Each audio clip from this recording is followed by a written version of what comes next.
It's Sunday. You know what that means. Rest in peace, Jon Huber. This one's for you.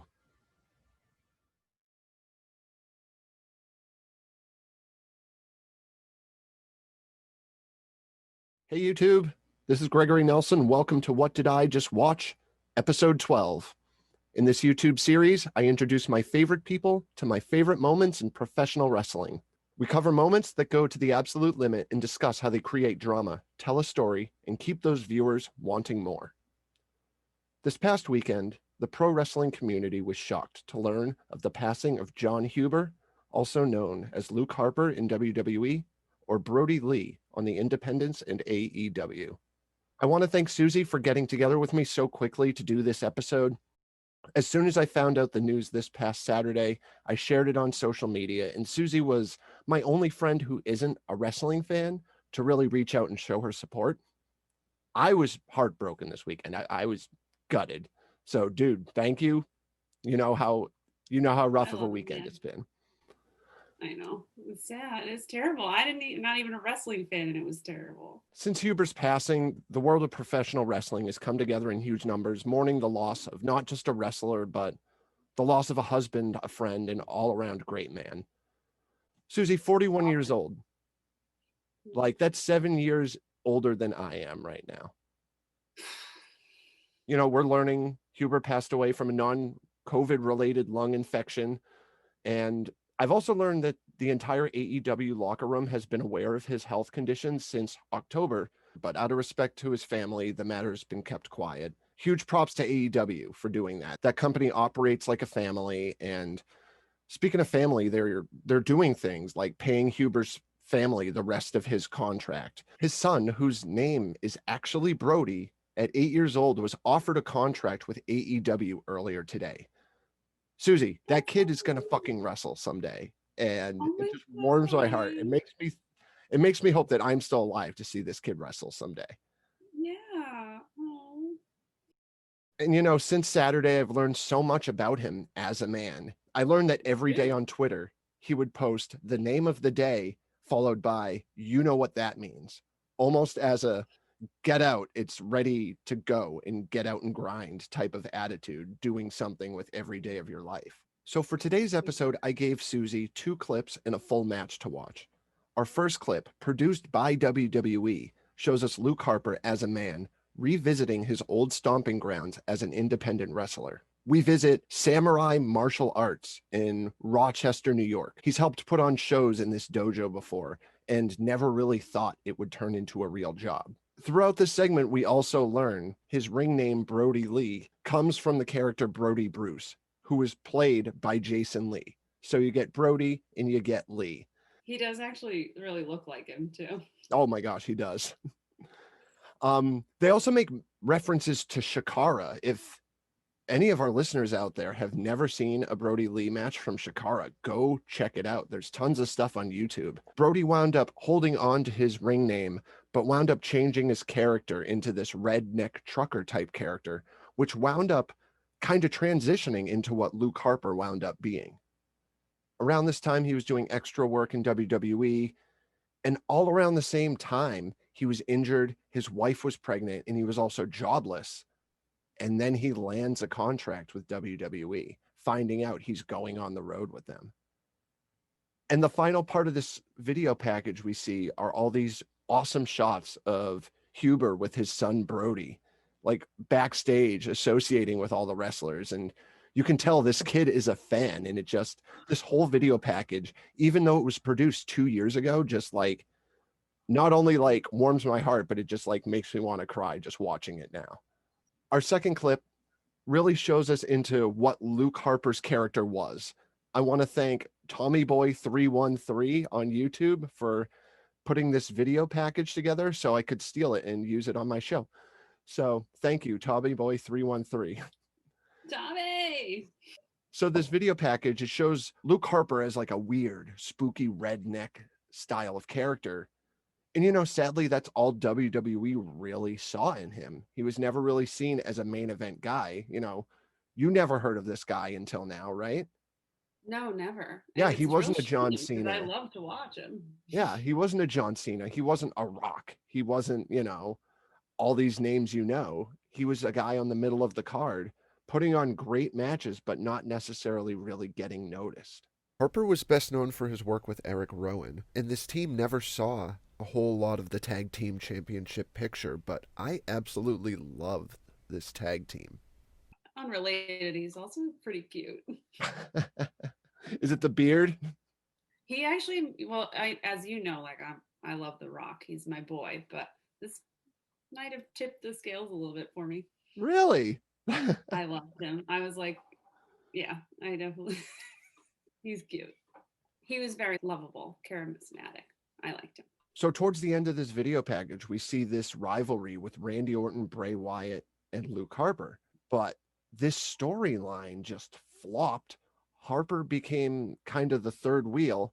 He wasn't even in this WWE Championship match between Randy Orton and Bray Wyatt. But if you ask me, Harper should have been in the match and he should have fucking won. Because of all this negative booking for Jon Huber, that resulted in him asking for his release from WWE and having it granted in December of 2019. So whenever a WWE superstar is done with the company, they don't want to do it anymore, they ask for their release, they're entitled to sit out a 90-day no compete clause where they can't work for any other wrestling company for 90 days. So I get the sense that they kind of screwed him over a little bit. Yeah, a lot. But we're going to talk about the happy times. You know why? Because literally 90 days later, Luke Harper, under the name Brodie Lee, arrived in All Elite Wrestling and made a huge impact. He was introduced as the exalted one of the Dark Order. And before this, the Dark Order was like a stupid, goofy cult that never really got over. But he made this group really get over with his presence as their exalted one, as their leader. There are times where he's shouting at them backstage and they're trying hardest not to crack up while he's shouting at them. And it's just so much fun. That's my favorite thing about when you have me watch these matches, like even with the Mankind one too. It's just, I love that camaraderie. I love that broing down. I love it. All Elite Wrestling wound up being a company that perfectly utilized Brodie Lee's character. He was immediately propelled into a world heavyweight title program with Jon Moxley and even competed for the championship at Double or Nothing last year. He even went on to win the AEW TNT championship in August. Not only did he win it, but he beat Cody Rhodes in 3 minutes and 10 seconds to win the championship. Like I said before, Brodie Lee was at the peak of his prime. I had the pleasure of showing Susie Brodie Lee's final match, the dog collar match from AEW Dynamite between him and Cody Rhodes. Cody and Brodie were given similar treatment in WWE. They were never fully utilized to their full potential. And this match is just a culmination of both of their careers. And it's just so awesome to watch. So before we even start, do you have any thoughts on what I showed you? I do have some thoughts, Greg. Number one, fuck Cody. Oh my God. I hate him. I hate his stupid face. I hate his fucking America tattoo. He's such a tool. He's such a tool. And so I was so happy to see that like he was the guy he was matched up against. And I won't spoil it. Sorry. Well, can I tell you something really funny that will make you actually think Cody is more of a tool? Yeah, please. Not that I need any more ammunition and hating him. So around this time, Cody was just returning to the ring. And before this, he had bleach blonde hair. But in this match, he had brown hair. Yeah. 1 week after winning this championship, he returned to television with bleach blonde hair. I'm a little annoyed because if he had had the bleached hair, I would have a license to hate him even more than I did. Like, I felt he was such a heel to me that whole match. Really?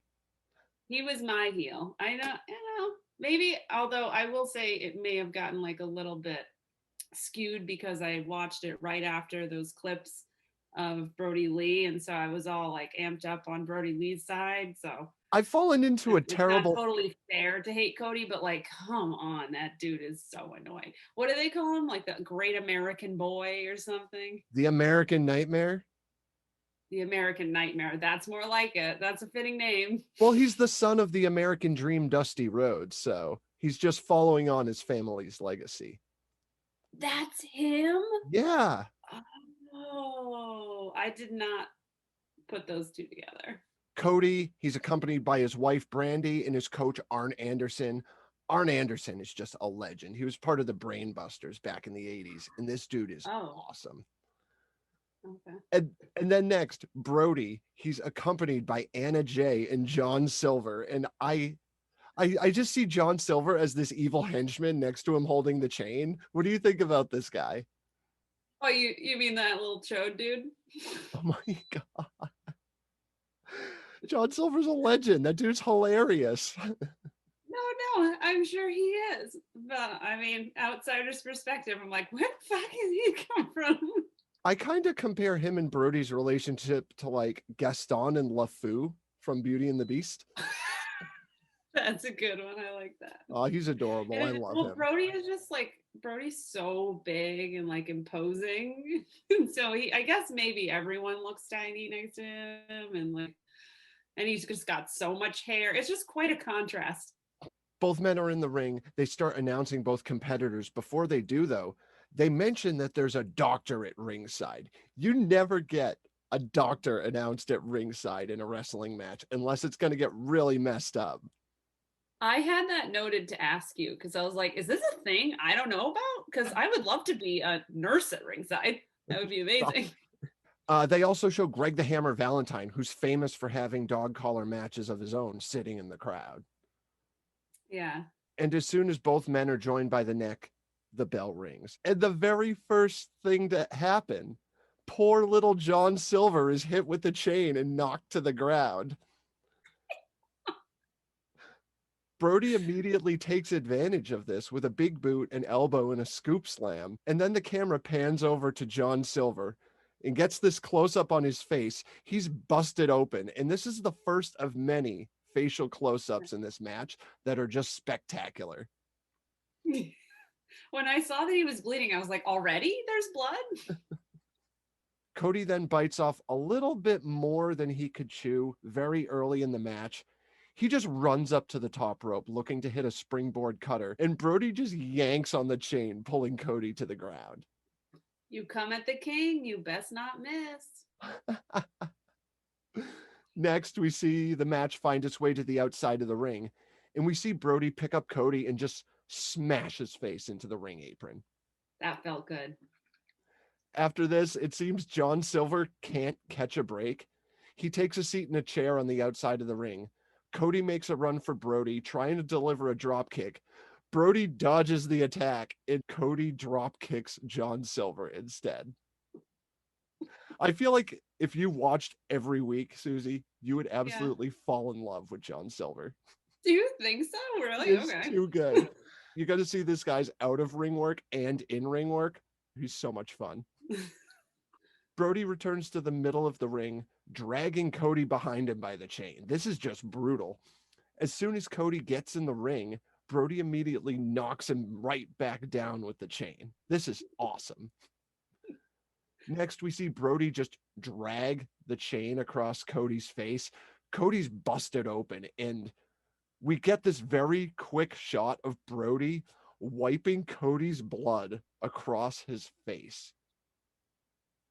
I love that. The next beat of this match is where things kind of start to work in Cody's favor. Brodie whips Cody into the ropes. Cody slides underneath Brodie's legs, bringing the chain with him, pulling it tight, and hitting Brodie right in the grapefruits. Oh, yeah. Yeah, that one hurt. Good thing he already had his son. Cody immediately follows up with a side Russian leg sweep with the chain wrapped around Brodie's neck. Another, huge piece of brutality in this match. They really know how to use the chain on each other. When you told me it was a dog collar match, I was just like, oh, that's weird. They were collars. I didn't realize they were going to be like connected to each other. I was like, this is really quite intense. After this, we got another really quick close-up of the proverbial crimson mask, if you will. This time it's Cody just rubbing his fist into the wound above his eye and smiling. You know how I feel about Cody. But that was kind of impressive. Next, Brodie exits the ring. Cody follows him in the best way possible with a suicide dive right through the ropes, knocking both men to the ground. After assaulting Cody with the barricade, Brodie introduces some more hardware into the match. He pulls out the timekeeper's table and just starts chucking chairs everywhere. He just starts throwing them into the ring. It's awesome. I just love how aggressive he gets. I love when the chairs come out. I'm just like, that's what I associate with wrestling and Jerry Springer. Well, Susie, we definitely proved in the previous episode you did with me that you love when the chairs come out. I Holy do. shit. I love when the chairs come out. After this, both men find their way up to the ring apron, teasing that one of them is going through this table. But instead, Cody just jumps to the floor, yanks on the chain, brings Brodie with him, pulling him right into a cutter on the outside. And right after this, we're introduced to what they like to call a restaurant quality picture-in-picture. And during this picture-in-picture, we see one of the greatest spots in the match. Both men find their way back to this ring apron.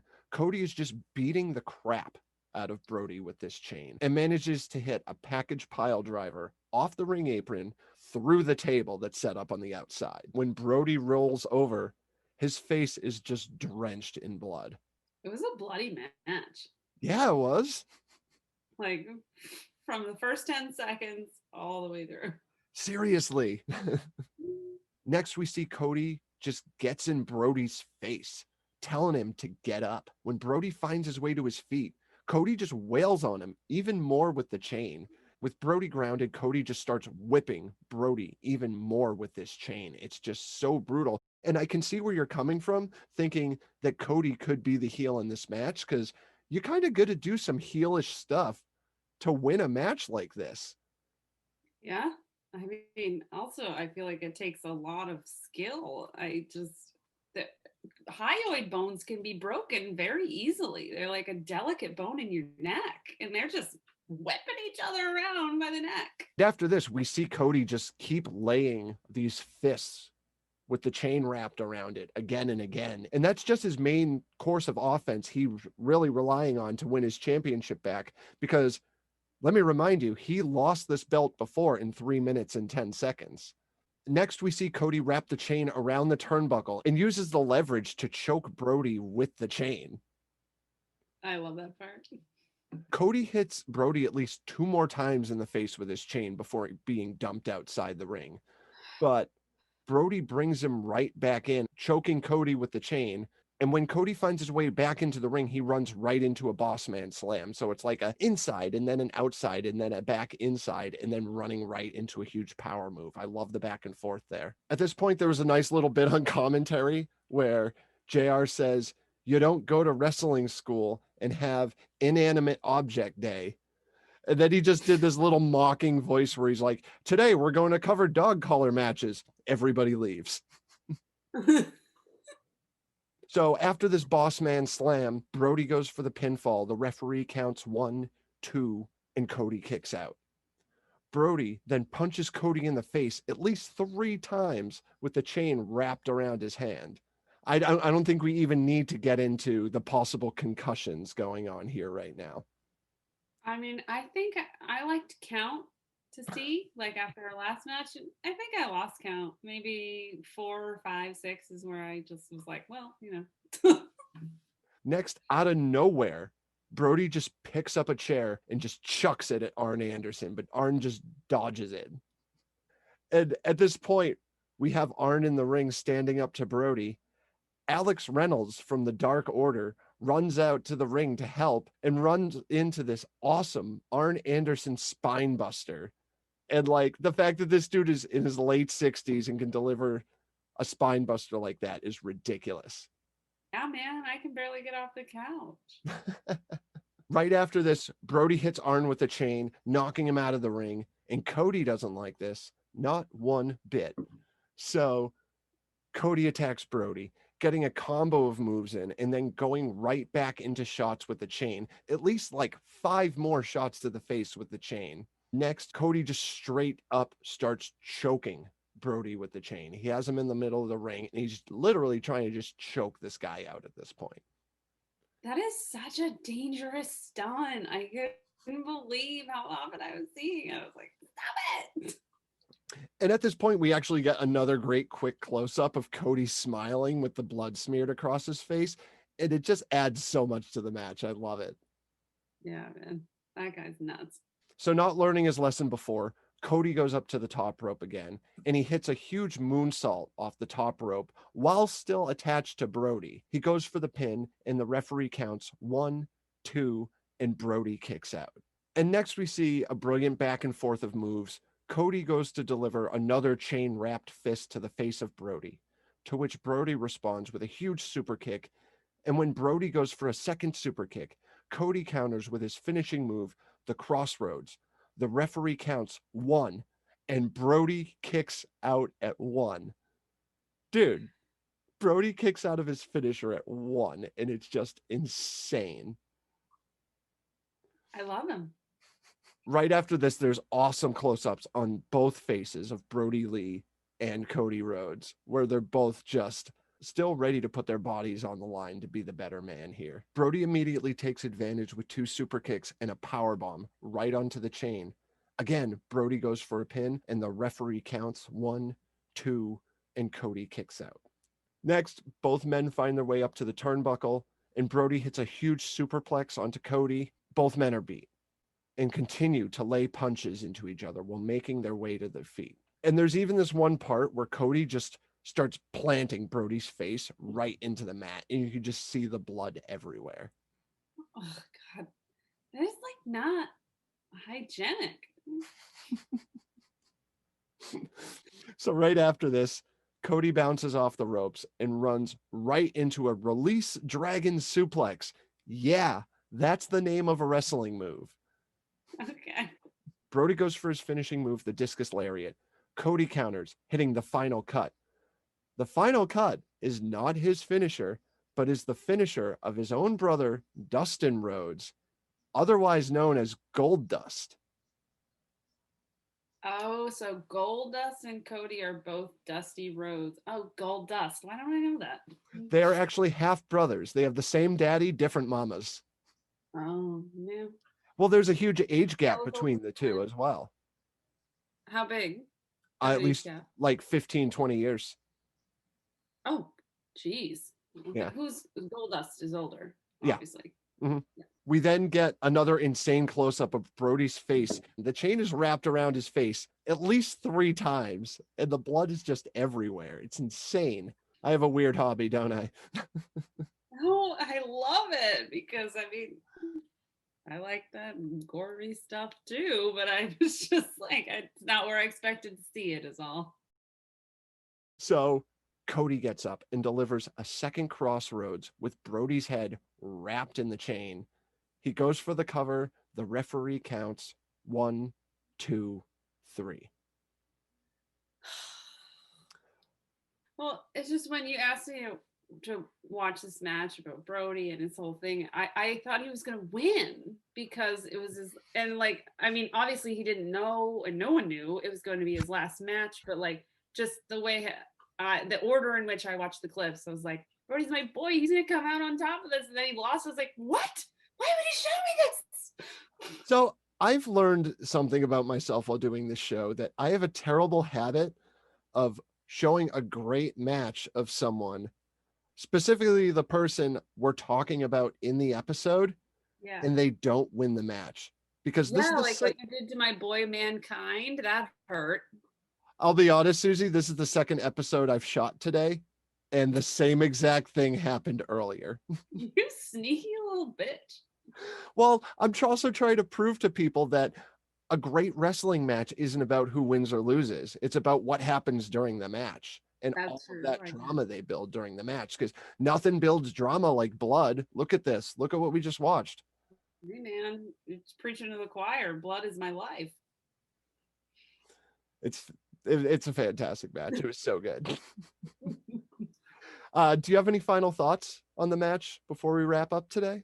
Dude, I gotta say again how impressed I am by the whole concept of dog collar matches, and I would love to see another one because that is some impressive, even just like I guess the word is choreography or like coordination involved to like not fatally kill someone, but also beat the shit out of them. It's pretty impressive. Seriously, they really go all out on this match. Oh my god! Every time I was like, I was just so worried they were gonna do something.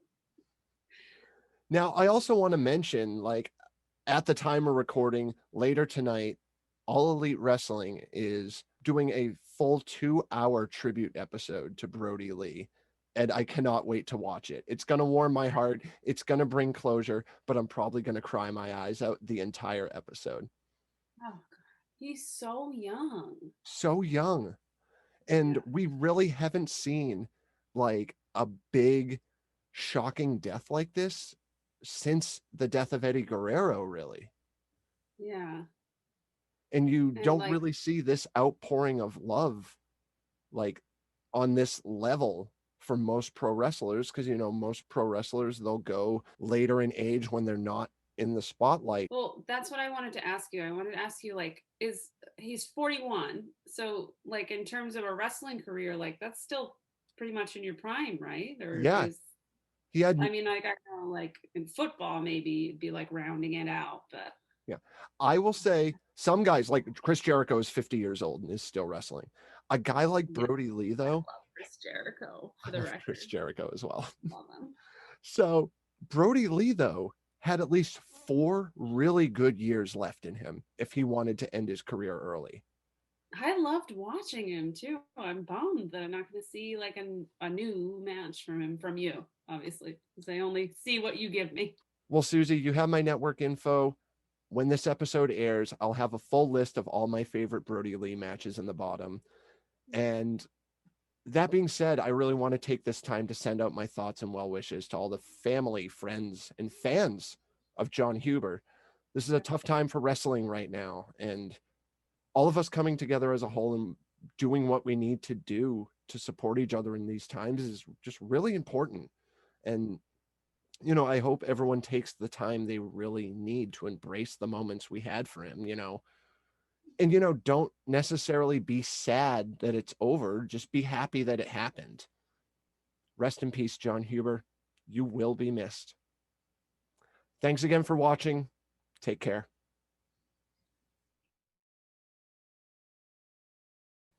What a week. Since this episode was recorded, a lot has happened over the past few days. I've gotten a lot of feelings out, and I just want to give an update on a few things. Jon Huber's tribute t-shirt on ProWrestlingTees.com outsold any other t-shirt in the history of the company within 4 hours. Link in the description below. I got one. You should too. Superstars in both WWE and AEW have paid their respects to Huber this week, whether it's in the ring or on the microphone. Numerous podcasts and wrestling forums have reached out to Huber's family with donations contributed by fans. And in huge wrestling news, Brodie Lee Jr. secured a pinfall victory over Adam Cole this past weekend. And finally, the Brodie Lee tribute episode was just a beautiful show, beginning to end, stacked with tribute matches and farewell messages from the AEW roster.